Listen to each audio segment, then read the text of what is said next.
Welcome to another episode of WWEKhanToolz, where I give to you the SummerSlam 2014 review and results. Now, this SummerSlam, well, mixed emotions right now. I have mixed emotions, some good, some bad, but I thought it was a good show to watch. I watched it live. If you saw my Twitter, I would literally bombarded with tweets everywhere. A lot of laughs, a lot of boos, some of that in my reactions into me reacting to the SummerSlam matches. But you know what? I thought it was a decent show. I thought it was not as good as last year's, because last year's was just amazing. I thought last year's was just one of the best pay-per-views of all time with great matches. But this pay-per-view, I mean, I thought it was good. There was some stuff I could have wished could be better. Some stuff, were good. But anyway, we'll get straight deep down to it. Anyway, we go to the pre-show right now with RVD versus Cesaro, and it was a good back and forth match. I gotta say, with RVD winning the match. I thought Cesaro was actually gonna win one part with the uppercut, but then RVD got cut close to the 5-star frog splash and then won the match. It was a good back and forth, but I give it 2.5 stars out of 5. Nothing really special really happened in that match, so I'm glad they actually picked that for the pre-show. But anyway, the actual show, the whole panel, for more hype, everything happened, and pretty much we got Hulk Hogan to open the show up and hype up the WWE Network and say it's a pretty good deal, and then say, you can watch SummerSlam, Night of Champions, all those other ones, all the way to Royal Rumble for just $9.99. It's a bit annoying when people say it as a chant, but it is the fact that you can get it for $9.99. I think it's a decent deal, but they're only doing that because it has not been very well. Right now, it's not been very well, sold, and not many subscribers are in it. But I can see why they do that, and it's pretty good pop to, increase the hype everywhere else in every show that they put on. But anyway, for the IC Championship, it was Dolph Ziggler versus The Miz. This match was great. I thought this match was really good. They put on a hell of a match. I actually tweeted out a few weeks ago that I thought that this match was going to steal the show, and these were one of the 3 matches that actually, one of the matches, we'll say, that stole the show. It was great. I mean, right at the end, I think it was Miz keeping up the hold, like the figure 4 lock, and then gets a few 2 counts out of it, and then Ziggler finally makes it to the bottom of the rope, and then Miz takes his time to break the hold, and it goes for the Fame Assessor, and then Miz nails the skull crushing finale for a close 2 count. It was so close that really it got me at the edge of my seat when I was watching the show. But then Miz couldn't believe it. The whole universe could not believe it. But then Ziggler finally made that big boot and hit the zigzag for the win.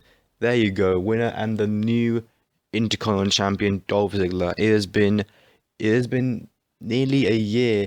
It has been a year that Dolph Ziggler has finally rise. He's finally been pushed, and you know what? It's time for him to celebrate. And after the match, and really, The Miz threw a fit at ringside after the big celebration. Ziggler, congratulations, he is the new champion. And then it was for the Divas title match, Paige versus AJ. I've been actually noticing I have not actually been talking about Divas. That's not because of a reason though. It's just I always actually forget, to be honest. Even match cards, I always forget. So I promise you guys, from now on, I will actually talk about Divas as well. Nothing like that personally at all. It's just I always forget. Anyway, the bell rings and then we get some CM Punk chants. I mean, you can't really blame the fans for loving CM Punk and AJ Lee because they're married. So you can't really blame that. If you think it's annoying, I mean, it's just my opinion, you can't really blame it. It's not because I'm a CM Punk fan, but the fact that, the fans love CM Punk so much, and with AJ Lee as well, they are pretty much going to chant CM Punk, but they should be chanting AJ Lee as well, because AJ is a hell of a competitor. But anyway, AJ Lee rolls her back in, but then Paige gets the upper hand, and then she blocks a knee and sends Paige back to the floor. And AJ goes for a kick from the apron, but then Paige grabs her legs, slams her face into the barrier, and then Paige skips around back into the ring, basically. And then a more back and forth as the both divas go at it. AJ rolls back into the ring in a 4-2 count, and Paige kicks AJ in the face, goes for the move, but then AJ turns it into a Black Widow, and then somehow, some way, she dropped Paige, turned it into a DDT on AJ for the win out of nowhere. Paige, another new champion. Paige, congratulations. I thought it was a good match. We get a Sting promo for WWE 2K14. 15, what am I talking about? I'm actually going to probably do some kind of review for this to show what stuff there are, because this looks a pretty good game. Anyway, we get a flag match. This was probably a disappointing match. I didn't really like this match. It wasn't very well put, I would say. But yeah, I thought it was a little bit boring, to be honest. I mean, Jack Swagger did lose the match, but that is not what really got me a bit bored. Basically, right at the end, Swagger he locks on the Patriot lock, but then tightens it, pulling Rusev back, and then Rusev breaks it and hits a big kick, and then he locks into the accolade like usual, and now for the win. Swagger passes out, but he did not tap. That's the reason. Swagger did not tap out, but he passed out, and if you see some other people throughout the years, they pass out, but they don't really actually let the other competitor win. So I'm not sure about the referee about that, but really I wasn't really happy about this match, especially with Rusev kicking Zeb Coulter, a grandfather. So that's a bit annoying. But anyway, speaking of positive, a lumberjack match between Seth Rollins and Dean Ambrose. People thought that this was the match of the night. I mean, I thought this was one of the best matches of the night, I would say. I mean, with Dolph Ziggler and the Paige match, this was one of them as well. I mean, we got pretty much 20 superstars outside of the ring surrounded, and pretty much Dean Ambrose got to a big pop, but then Seth Rollins didn't really. But really, this was just a brawl. This match was literally just... It wasn't even lumberjack, because lumberjacks weren't even lumberjacking. You know what I'm saying? The lumberjacks, these superstars, were probably the worst lumberjacks, because these two were just going at it for the whole time. No one could stop them. Nothing could stop them. It was just it was literally impossible. Nothing could break these two. And the fight up the steps, with Kane coming out ringside and yelling at the lumberjacks to go up to the crowd and stop the fight, because that's where they were fighting now. And really, it was just great. Rollins took out Sin Cara, and Dean Ambrose took out Kobe Kingston and let them all be in peace so that they can fight each other at once. I'm sorry about my voice. I've actually been staying up. This actually happened a few hours ago. SummerSlam about five hours ago, so I'm very tired and I haven't really slept that well. But anyway, let's get back to it. Basically, Ambrose was waiting on the top rope, and he leaped out and taking Rollins and all the lumberjacks down, and then he brought Rollins back into the ring, hit a huge clothesline for a close 2 count, and then a big pop. Kane would come out into the ring and break it up, and then Goldust gets in Kane's way, and then Kane drops him, and a huge brawl of lumberjacks, including Seth and Dean, right in the ring with all the lumberjacks, and it comes down to Ambrose, Rowan, and Harper. He sends them out and turns around to the briefcase, shot to the face, and Seth Rollins won the match. I gotta say, this match was great. I thought this match was really good. I'll give it a 3 out of 5 stars. It was a good match, I would say. I mean, it could have been more of action between just Seth and Dean Ambrose, to be honest. I hope there's a singles match or something like that, where I don't want anyone else to be involved in it, because I thought this match was really good, I gotta say. It was really good between, right at the end, when these guys were really, really giving it the best shot.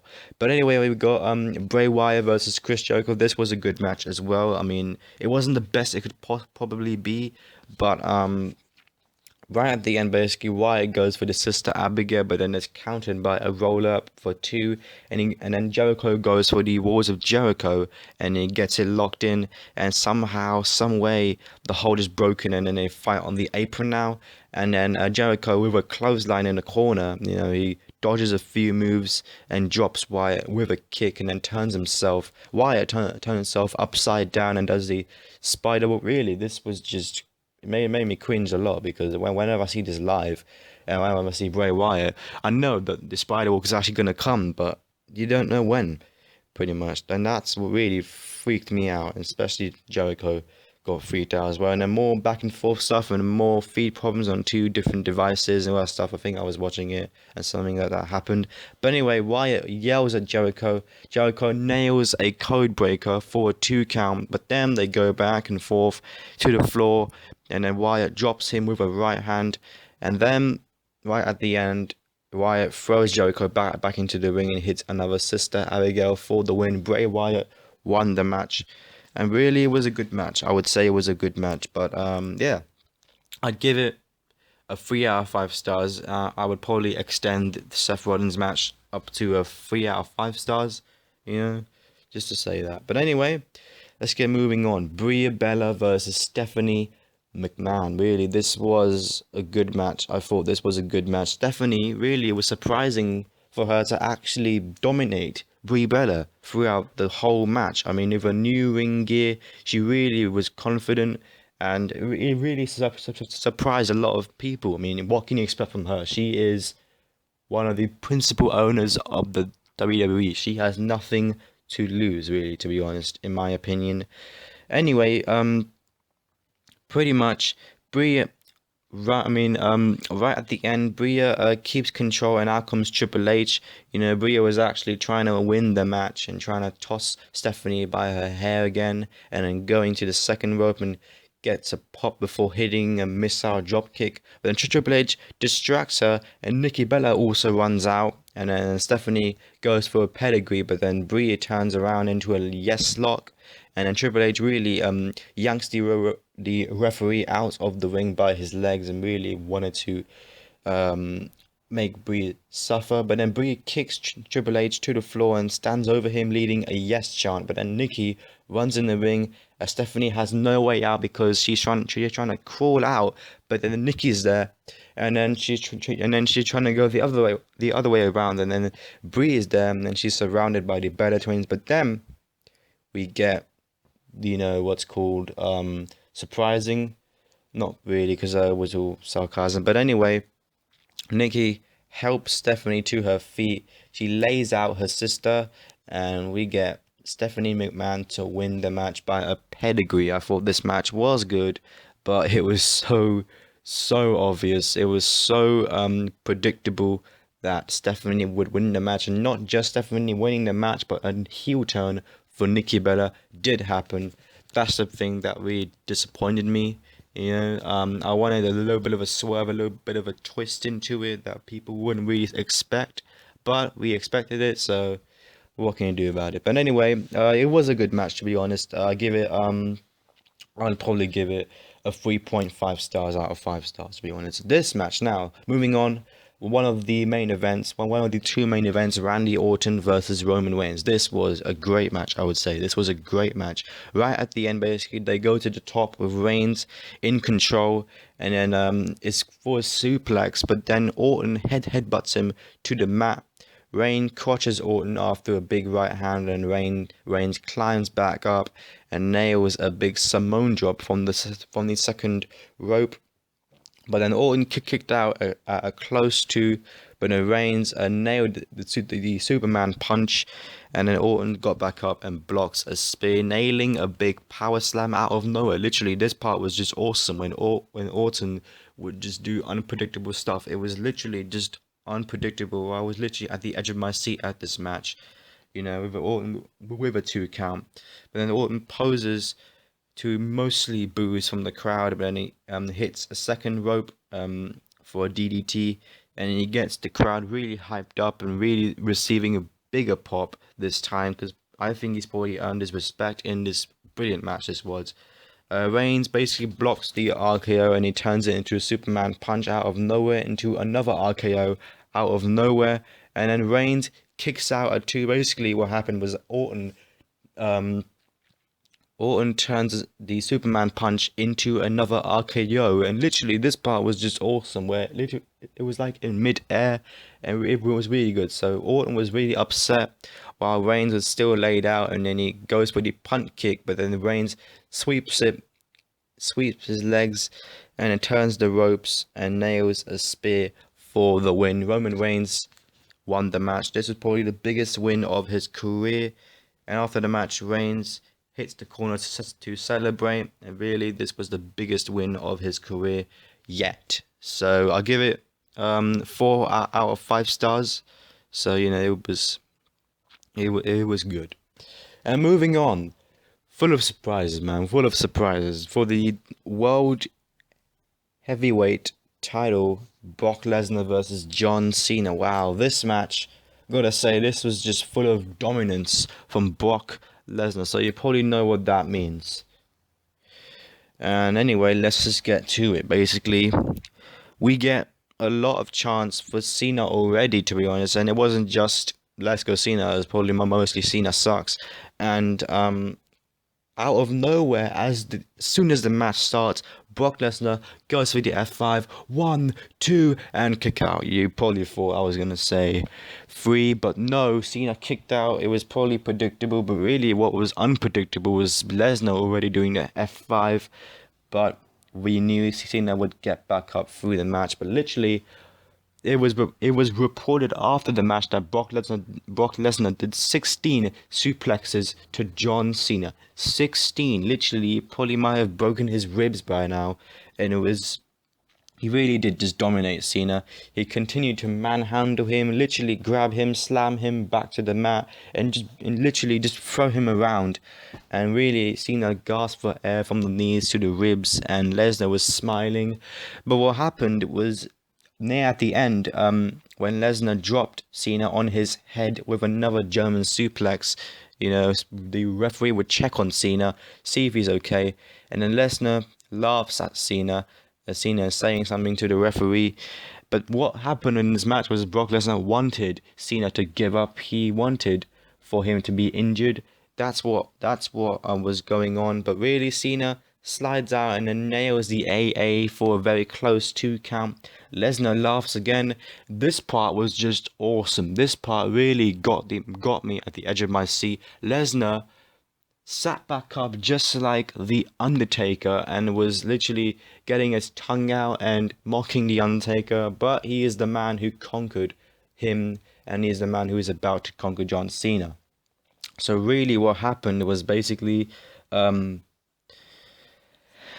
some fans were really chanting boring now, and Lesnar argues with the referee, and Cena takes Lesnar's leg out and locks it into a STF, but then Lesnar counters the hold, breaks it out completely, drops more bombs on Cena, and Lesnar drops to Cena with another F5 to win the WWE World title. Winner and the new champion, Brock Lesnar. Really, this was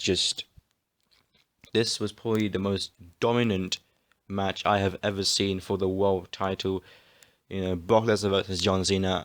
Really, this was just full of dominance from Brock Lesnar. Cena probably didn't even do anything. I could probably suggest to say Cena probably did about 5 moves on Brock Lesnar, but really Brock Lesnar probably did more than 16. Yeah. So I gotta say, mixed emotions for this match as well. I probably thought this match could have been a bit more interesting. Could have been a bit more